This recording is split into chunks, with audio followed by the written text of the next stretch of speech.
Following my mother's death, I opened an old steamer trunk filled with her memories. The photo of the beautiful young woman who, with a broken engagement, broke my great-uncle Frank's heart stared back at me. It lay atop a stack of correspondence, newspaper clippings, and a well-worn copy of her children's book, Red Jungle Boy. I picked up a fragile with age postcard.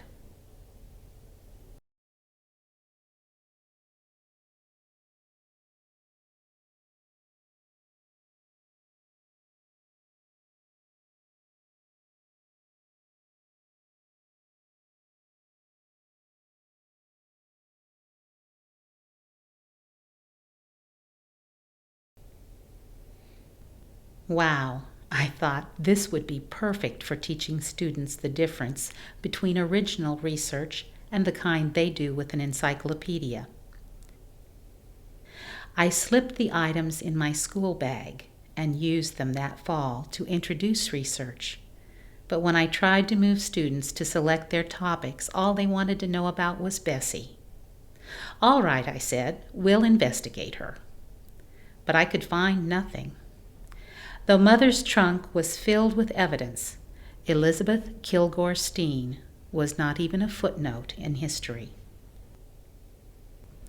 This vibrant woman who explored the very territory which swallowed up Colonel Percy Fawcett only 4 years earlier, who lived with and studied the Indians in central Brazil, was lost to the historical record.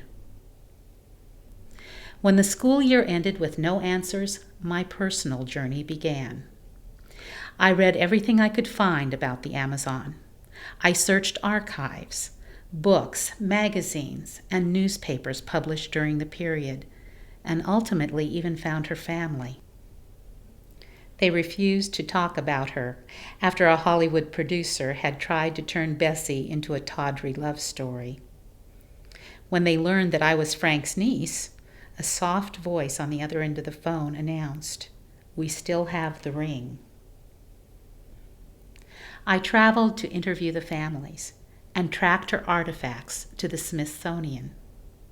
Through her, I learned that twists of fate as dramatic as the Great Depression or as insignificant as a single insect bite can change the course of personal history.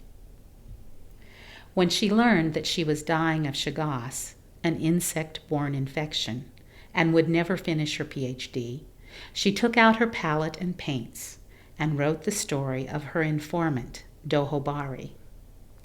This beautiful children's book was meant to educate a generation about the value of the natural world and its purest inhabitants.